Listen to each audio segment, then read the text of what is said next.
to internet freedom. And our first talk is called Keeping the Internet On, Turkey's Struggle for Digital Rights. And our speaker is Alp Toker, who is a technician and executive director for Turkey Blocks. Alp, the floor is yours. Great, thanks. Shall I grab the mic?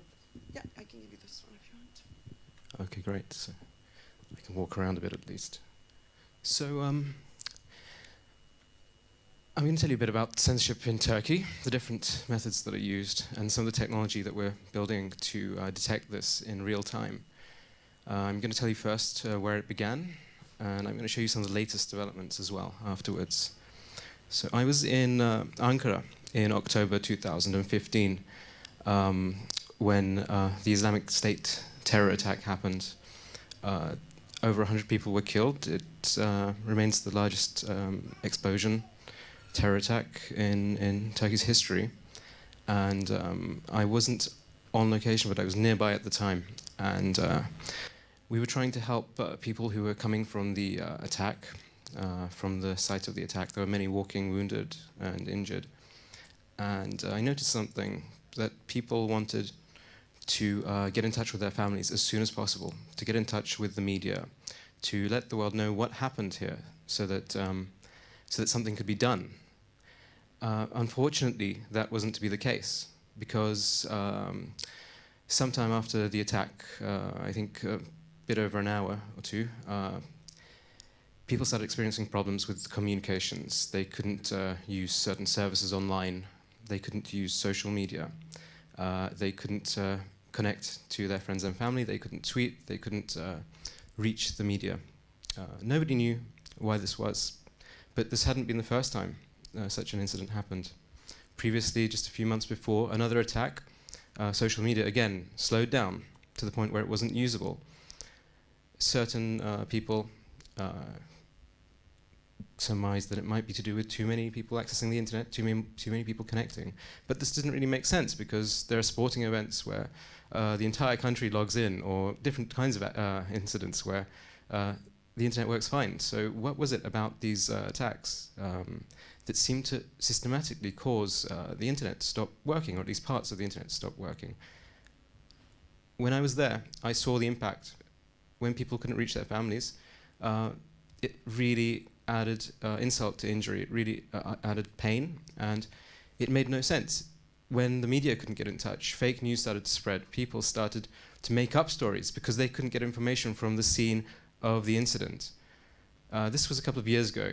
Since then, our Internet Observatory has grown. We now have an international branch. We have a data science project. This is the story of Turkey Blocks.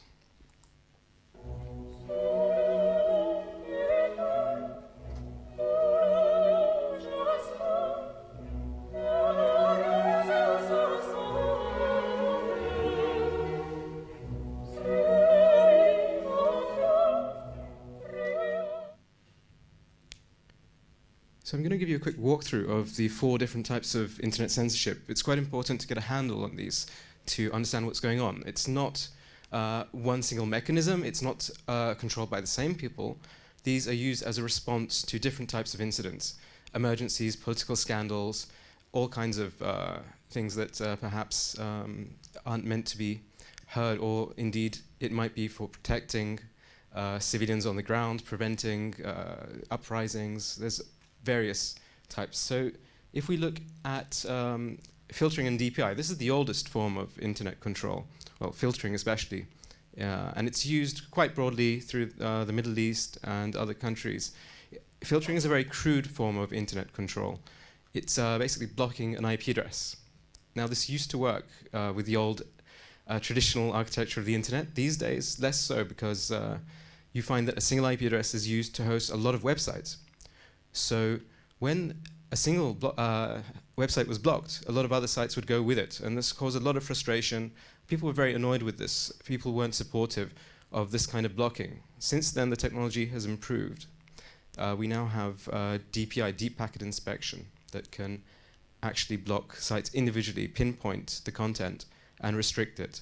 So the collateral damage has lessened, and the tools are always improving. The tools are also becoming cheaper. They're now built into networking tools. They're pervasive, and they're used very effectively to block various kinds of speech. The kinds of speech include insults against the state, insults against the government. I'll look into that in a bit, but also occasionally when there's a scandal, when there's a leak. For example, there was a blackout of cloud services, cloud storage services.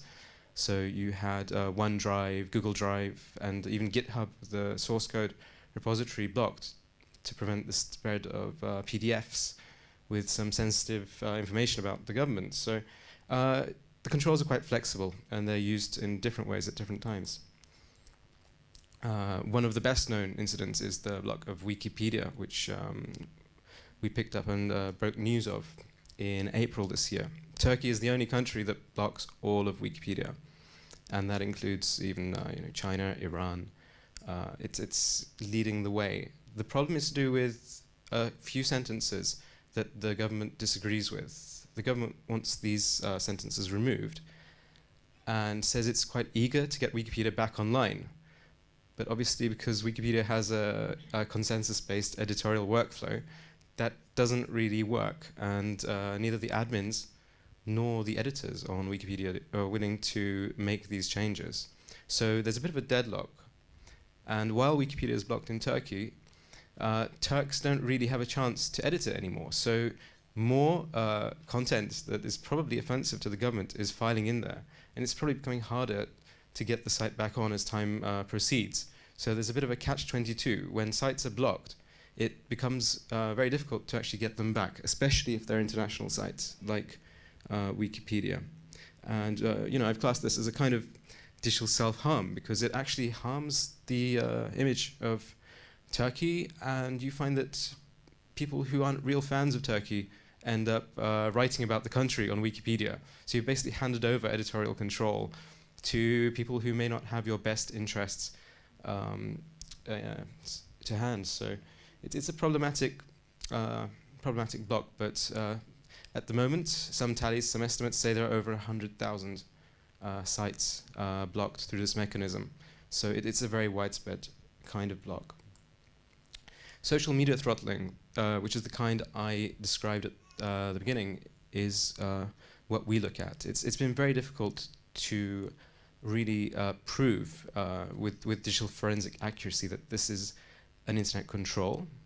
We've built tools that can do this, and we've been deploying those tools more, also in different regions outside of Turkey as a tool for internet freedom. Now, with social media throttling, what happens is these services, typically social media, but also YouTube and other sites that contain content to do with attacks or images, these get slowed down. So if you wait a bit, it kind of works, but it's so slow to use that you can't use it.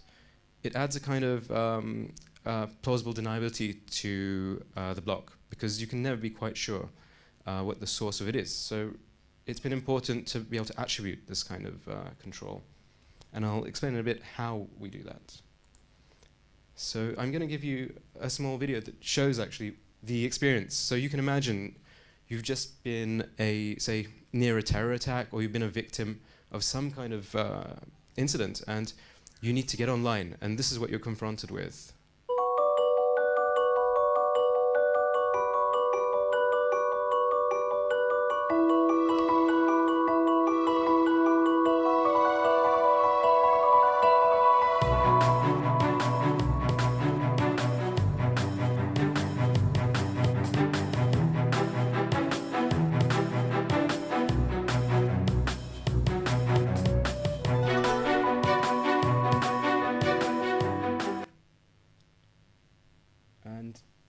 And that's why we call it mass censorship, because it's a kind of censorship that really blocks millions of people at a time. In our case, the entire country is usually the victim of the censorship. And there are ways around.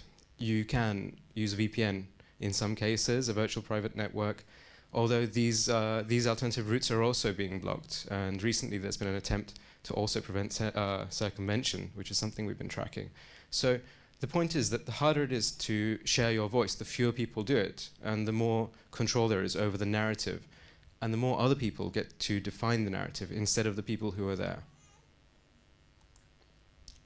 One of the major incidents that we tracked well over a dozen in 2016 alone, including several terror attacks, ISIS attacks, there was the coup, there were a few political scandals, but this one I think is very interesting because it shows how internet controls can be used and I suppose abused or used for different purposes. And like information on tap, when it's switched on and when it's switched off, very different outcomes can occur. So this is the night of the military coup in 2016, which we were tracking from Istanbul, and this is the experience that we had. Hello, Jennifer. Yes, we're right in the middle of things right now. We're here in Istanbul. Things have moved very swiftly. In the last 2 hours, this has moved from mystery with military forces shutting down the bridges to a full-on military coup. Over the last 2 hours, we've seen reports of jets flying over, being confirmed over Ankara. We've seen helicopters ourselves flying over Istanbul here. These are military helicopters. Within the last hour, it's been confirmed that social media has been blocked, so people aren't able to share their content widely. This means Twitter, Facebook, and YouTube are offline. And the security forces have made an announcement saying they've taken control. So it seemed that whatever has happened, it's happened very swiftly. And any word from the government? Initially, we were hearing they were denying any sort of action was taking place against them. Well, that's right. There has been some pro-government coverage of the incident. The National Anadolu Ajans agency has characterized some of the incidents going on involving politicians as hostage situations, whereas obviously the military troops say that they're either under arrest or have been taken under their control. So there are differing views, but the government has more or less confirmed what's going on at the moment, using different language, obviously. And where is Erdogan as we speak? Any word of him? It's difficult. Well, he wasn't with us at the time, but this shows you really the kind of control that you get over information. And I think it's well known that during coups there are attempts to shut down the media. But in this case, it had kind of the opposite effect, because what we saw is effectively a Streisand effect, where people were initially, in a way, as interested in the shutdown as they were in the coup. So it actually probably backfired. If there were people who were trying to keep their activities quiet, it created a storm of people who were actually tracking the coup and trying to figure out how to push back against it. So often blocking something has the opposite effect to what's intended. And at no time did we see that more than in the summer of 2016. As it turns out, the president did show up, and he used FaceTime to take back control of the country. And social media came back a few minutes, according to our data, a few minutes before he tweeted and got people onto the streets. And that's the story of how the coup was, I suppose, quashed. And many lives were lost. It was a huge tragedy, but behind all of this are these controls, and tracking them lets us understand what's happened, who was there, what time these things happened. And it really paints a different kind of picture to the confusion and the mayhem that you see from outside. So the third kind of block, these are very severe blocks. These are full telecoms blackouts. These are quite rare. They've happened, I think, 3 times in 2016. They're usually regional. The ones we've seen are regional. In the southeast of Turkey, there have been entire shutdowns affecting 10, 11 cities. This technique is used during arrests of elected officials, government officials, to maintain public order, and also mayors. So it's this kind of civic action, I suppose, enforcement that is controlled by full blackouts. And they have several unintended consequences. I mean, if you think how much we rely on the internet and data transfer, you start to see that during these shutdowns, pharmacies couldn't dispense life-saving drugs. People with serious illnesses and diabetes suffered during this period. There was really no planning, and the intermittent or complete lack of internet caused mayhem, business standstill, life came to a standstill. And in a way, it's a kind of social experiment because we're not used to that happening in day-to-day life. And I think in future, a lot of research will be done about these incidents and how they impact societies and democracy itself, in a way. There are arguments and counter-arguments. The government line is that there were uprisings during the arrests, and those needed to be silenced. And I know some people do take that line. I think we try to understand both sides of the story, but my personal view is that it's fairly problematic when you put it in the context of the democratic officials. And this is the fourth kind, which is a kind of censorship that is moving fast. It's happening, and in a way it's taking over from the internet controls that we see that are implemented by the government, because we find that companies are more than willing to do the work, and often they're a bit overzealous. They do too much.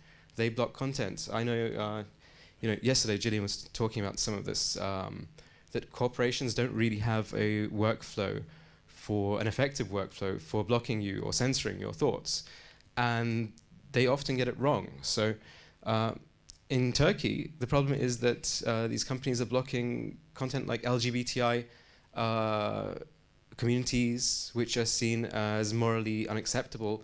And let's not get this wrong. This isn't Turkey that's blocking it. This is Western countries that are really going overboard. Speech that is still acceptable in Turkey is being taken out by these companies, and there's no means of transparency at the moment. So we're trying to find attempts to implement Law 5651 by Western companies, and they often get it wrong because they misinterpret the laws. Technically, they're meant to be covering things like prostitution, pornography, drugs, terrorism, and again, some of this is also blocked in other countries. There are morality blocks in other countries, but it's very expansive. It covers all kinds of things in Turkey. The extent of this corporate compliance is extraordinary.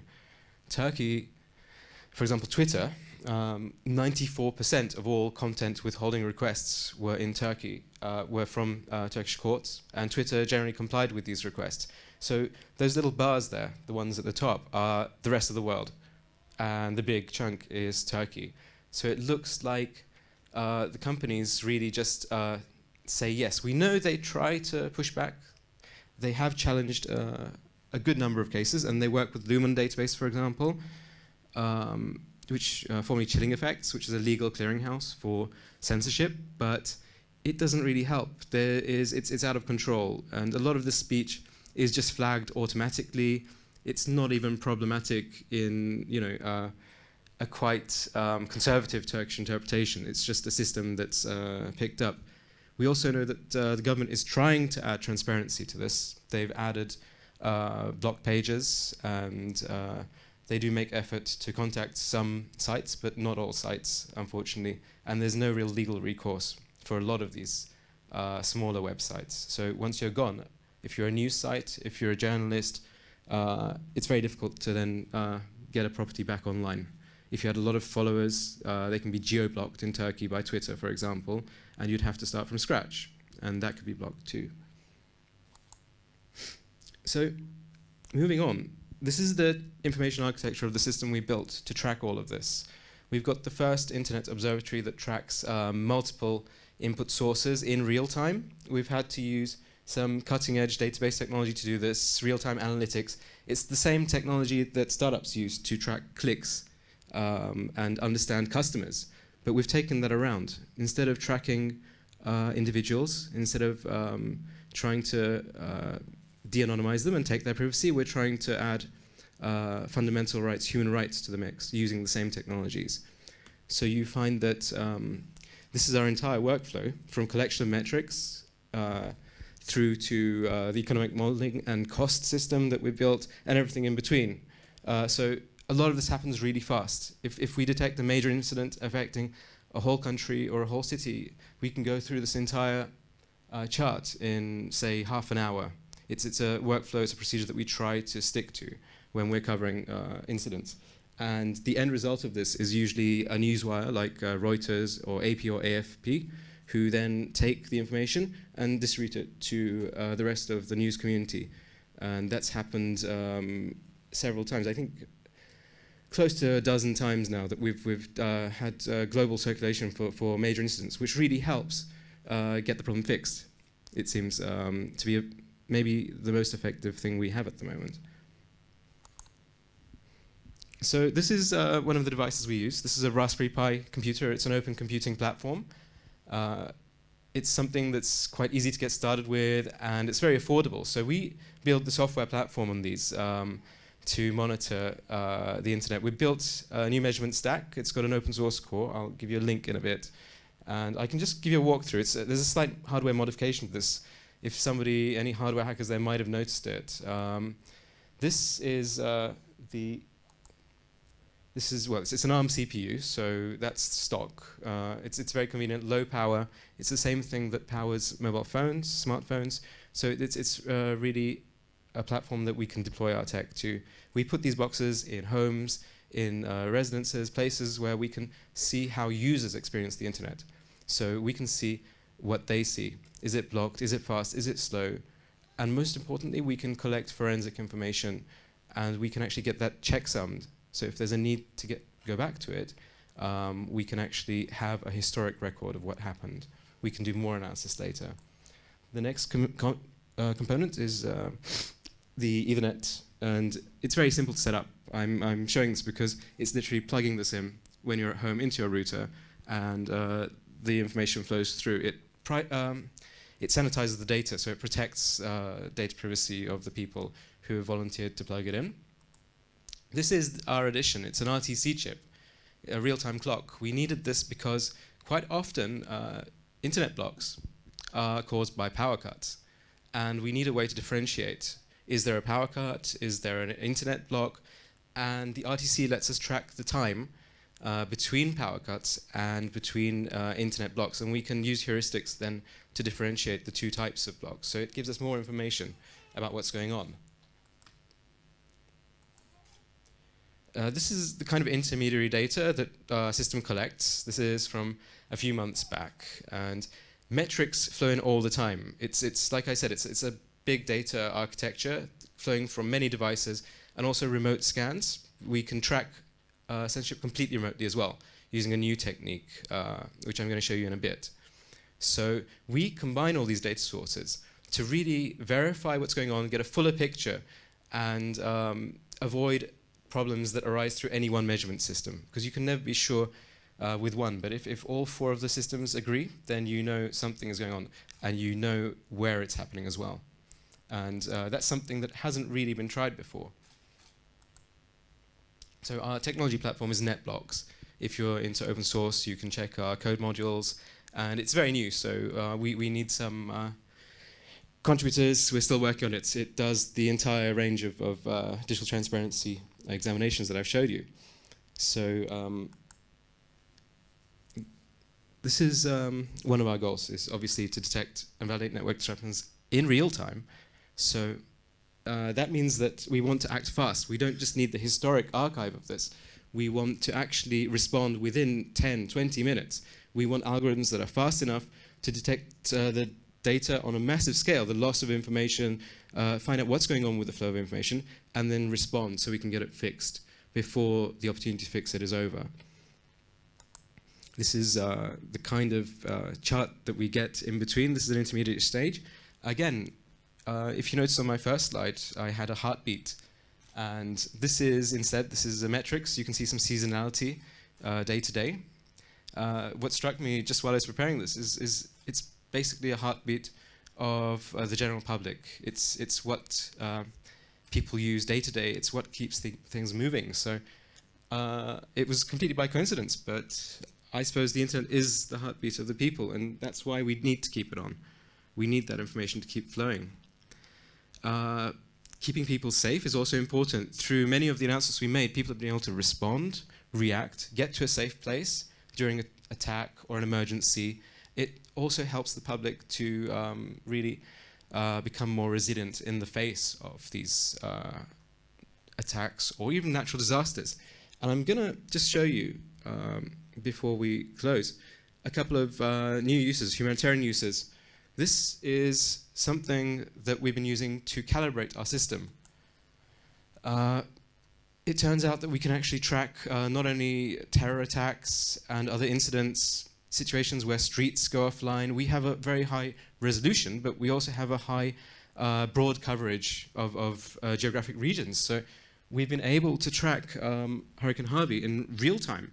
We were able to find out about the loss of power before the outlets, the official power companies, announced the loss of power. So sitting in Istanbul, we had perhaps a better sense of the devastation. And I'm going to play this. You can just compare on the right, satellite imagery, on the left, our real-time captures that we took there. And we were watching this and also sharing it with some ham radio operators who needed to set up a bridge. So it was actually helping the response out in Texas. So you can see Corpus Christi going out. This is where the first landfall was. And then you can see Victoria as well, just disappearing. And these are huge geographic regions. I also added one more from this morning because there's another hurricane, Irma. And you can see here an even wider scale of loss of connectivity. So it's disappearing in front of our eyes. People are falling offline. And again, if you want to do this through official data, you would have to collate several power companies' data. Some of them do it, some of them don't publish their data. Each state has a different thing, each city has a different outlet. They use different systems. With this, we know what's going on. And it's been useful because we can calibrate it against public information. If something happens in Turkey, there is no public information. So we don't know how many people, how many families are impacted. And the measurements we've done in the last 3 weeks have been a quantum leap forward in our ability to assess the extent of blocks and all kinds of incidents and restrictions on the flow of information. So, it started with our goal to protect freedom of expression, the right to think, freedom of thought, and in a way it's gone beyond that. I think it's a very interesting technology project. It's maybe a showcase even for technology and human rights, and we're only getting started now, so I really invite you to join us. These blocks can happen anywhere at any time, and in a way it's on Europe's doorstep, so it's always a good idea to be prepared. And if you need to, these are our links, so thank you.